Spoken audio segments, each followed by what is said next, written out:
Hi guys, be the bull welcomes you again. CPS shapers limited का IPO आने वाला है, तो उसके बारे में बात करेंगे। तो उससे पहले अगर मेरे चैनल पर नए हैं तो प्लीज़ सब्सक्राइब कर दीजिए, बेल का बटन हिट करिए, लाइक करिए, मेरी चैनल आपके सारे कॉन्टैक्ट के साथ शेयर करिए ताकि उनकी भी स्टॉक मार्केट की जर्नी और भी ज़्यादा कॉन्फिडेंट, सक्सेसफुल और अवेयर हो पाए गाइस। तो कंपनी की अगर बात करेंगे पहले ब्रीफ, तो 2012 से इनकॉर्पोरेटेड है और ये मेंस और विमेंस के लिए शेप वेयर्स मैन्युफैक्चरिंग और सेलिंग का काम करती है और ये ऑनलाइन और ऑफलाइन दोनों प्लेटफॉर्म के ज़रिए अपनी प्रोडक्ट्स को बेचती है ये कंपनी। सो बेसिकली अगर आपको अंदाज़ा नहीं आ रहा है, शेप वेयर मैन्युफैक्चरिंग मतलब ये कुछ इस तरह की चीज़ें होती है कि जिससे औरत या आदमी का अगर पेट या एक समझ लो कि फिगर को ना थोड़ा टोन अप दिखाए स्पेसिफिक ओकेजन पे, तो इस तरह से एक तरह सा बेल्ट होता है, मतलब बेल्ट नहीं होता है लेकिन type kind of a belt चीज़ होती है जो थोड़ा सा एक्स्ट्रा स्टमक जो होता है वो टाइटन अप हो जाता है। वो पर्टिकुलर जैसे शादी का फंक्शन है तो लड़कियों ने पहन लिया तो वो चीज़ें थोड़ी सी ढक जाती है और कम दिखता है। स्पोर्ट्स ब्रा हो गई या फिर जिम में जब लड़कियां लोअर्स जब पहनती है जो फिटिंग्स में होते हैं तो उनका जो शेप बम्प का शेप जो होता है वो एक्स्ट्रा थोड़ा और अट्रैक्टिव लगे, तो कई बार वो स्पोर्ट्स लोअर वेयर जो होता है लड़कियों का तो उसमें ऑलरेडी इंस्टॉल्ड भी मतलब ऑलरेडी लगाया हुआ भी होता है, तो जिससे वो अट्रैक्टिव और ज़्यादा बन जाता है। इस तरह की कुछ चीज़ें मैन्युफैक्चरिंग करती है और नाम से ही जैसे लगाया है कि शेप वेयर, और not only for womens, mens के लिए भी डेनिम्स ये सब बनाती है कंपनी ताकि मेन क्या भी फिजिकल लेवल पे थोड़ा एस्थेटिक व्यू आए वाइल वेयरिंग द क्लोथ्स। तो ये इनसाइडर चीज़ है, इनसाइडर माने अंदर पहनने वाले कपड़े में से एक चीज़ है, राइट। तो ये अगर कंपनी की IPO डिटेल्स की अब बात कर लेते हैं तो 29 अगस्त 2023 से लेके 31 अगस्त 2023 तक है, मतलब 29 अगस्त को IPO ओपन होगा, 31 अगस्त को IPO क्लोज हो जाएगा। फेस वैल्यू 10 रुपये पर शेयर है, प्राइस 185 रुपये पर शेयर है, लॉट साइज़ 600 शेयर्स का है, लॉट साइज़ 600 शेयर्स का है। टोटल इश्यू साइज़ की बात करें तो 6 लाख शेयर से करीब 11 करोड़ 10 लाख रुपए कंपनी जुटाने वाली है इस IPO से, और सारे के सारे फ्रेश इश्यूज़ के माध्यम से आएंगे, मतलब 6 लाख शेयर्स 11 करोड़ 10 लाख रुपए कंपनी जुटाएगी। और इसका बेसिस ऑफ अलॉटमेंट 5 सितंबर 2023 को है, इनिशिएशन ऑफ रिफंड 6 सितंबर 2023 को है, मतलब आपने अप्लाई किया है अगर और आपका IPO नहीं लगता है तो रिफंड की जो डेट है 6 सितंबर 2023 को आपको रिफंड की इन्फॉर्मेशन मिल जाएगी। और अगर आपका IPO लग जाता है तो 7 सितंबर 2023 को आपके डीमेट अकाउंट में क्रेडिट हो जाएंगे वो शेयर्स, मतलब credit of shares to demat 7 सितंबर 2023।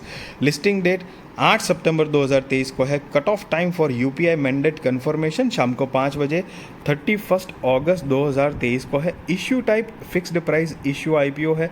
लिस्टिंग एट NSE SME है, तो ये स्मॉल एंड मीडियम एंटरप्राइजेस का IPO है, मेन बोर्ड IPO नहीं है गाइस।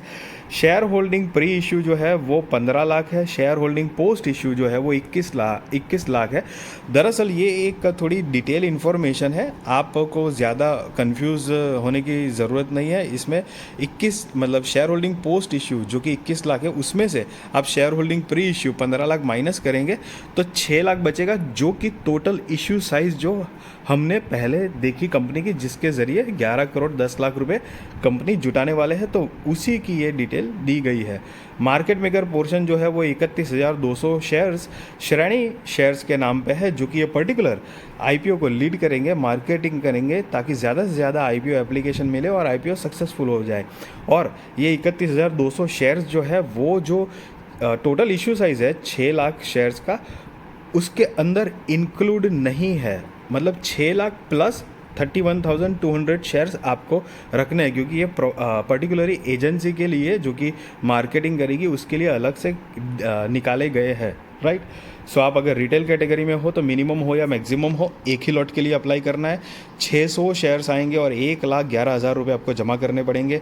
HNI कैटेगरी में हो तो मिनिमम 2 लॉट के लिए अप्लाई करना है, जिसमें 1200 शेयर्स आएंगे और 2,22,000 रुपये आपको जमा करने पड़ेंगे। Yes guys, main board IPO में 15,000 रुपये अगर डीमेट अकाउंट में है तो हमारा काम चल सकता है, लेकिन हर एक SME IPO 1 लाख से ऊपर की अमाउंट का ही होता है। अगर आप जानना चाहते हैं थोड़ा सा ब्रीफ डिटेल में तो मैंने मतलब डिस्क्रिप्शन में एक वीडियो की लिंक दी है, व्हाट इज़ एसएमई आईपीओ, आप जाकर वीडियो देख सकते हैं तो आपको एक ब्रीफ आइडिया मिलेगा कि डिफरेंस क्या है, what is I mean SME IPO और मेन बोर्ड आईपीओ में एडवांटेजेस डिसएडवांटेजेस और क्या क्या दूसरे फ़र्क है वो आपको एक पता चलेगा। Other shares offered 50%, retail shares offered not less than 50% of the offer है। यहाँ पर प्रमोटर्स जो है वो कंपनी के mister Abhishek Kamal Kumar and mister Rajendra Kumar है, जिसकी प्री इशू शेयर होल्डिंग 99.80% है। पोस्ट इशू शेयर होल्डिंग नहीं दी गई है यहाँ पर, मतलब आफ्टर आईपीओ उनकी होल्डिंग कितनी रहेगी वो उस टाइम पे दिख जाएगी। और कंपनी के साथ ही साथ कुछ फाइनेंशियल्स भी है जो कि 31 मार्च 2021, 22 और 23 के है। और ये गाइस सारे के सारे फिगर्स जो है वो इन लैक्स में है, जो कि मैं आपको करोड़ में कन्वर्ट करके बताने वाला हूं। और लेटेस्ट रिसेंट वाले हम फाइनेंशियल्स देखेंगे तो 31 मार्च 2023 के अकॉर्डिंग कंपनी की जो टोटल असेट है वो 17 करोड़ 51 लाख रुपए के आसपास है। टोटल रेवेन्यू 36 करोड़ 96 लाख रुपए के आसपास है। Profit after tax 2 crore 46 lakh रुपए के आसपास है। नेटवर्थ 1 करोड़ 75 लाख रुपए के आसपास है। Reserves and surplus 1 crore 25 lakh रुपए के आसपास है। और टोटल बोरोइंग्स 10 करोड़ 43 लाख रुपए के आसपास है। सो गाइज नीचे आप यहाँ पे पढ़ सकते हैं अमाउंट इन लैक्स, जो कि पहले ही मैंने आपको बताया। अब की परफॉर्मेंस इंडिकेटर जो है वो पी जो है 11.28 का है, ROE 4.73% है, ROCE 0.28% है, डेट टू इक्विटी 5.96 है, EPS 16.41 है और RONW 140.53% है गाइस।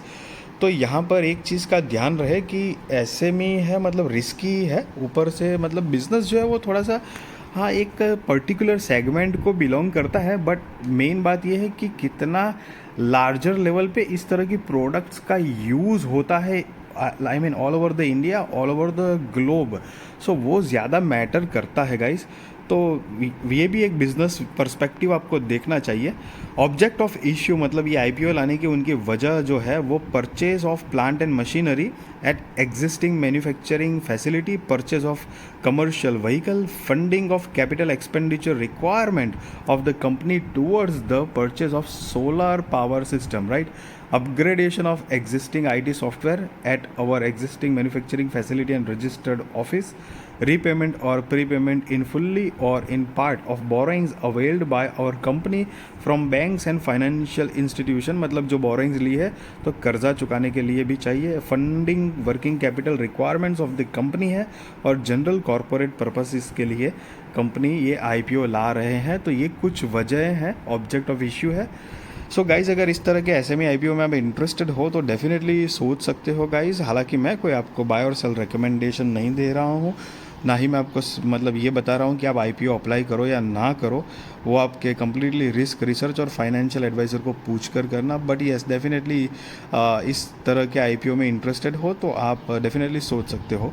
और ये मेरी वीडियो अगर अच्छी लगी तो ज़रूर लाइक करिए, शेयर करिए, सब्सक्राइब करिए और आपके सारे कॉन्टैक्ट के साथ भी शेयर करिए ताकि उनकी भी स्टॉक मार्केट की जर्नी और भी ज़्यादा कॉन्फिडेंट, सक्सेसफुल और अवेयर हो पाए गाइज़।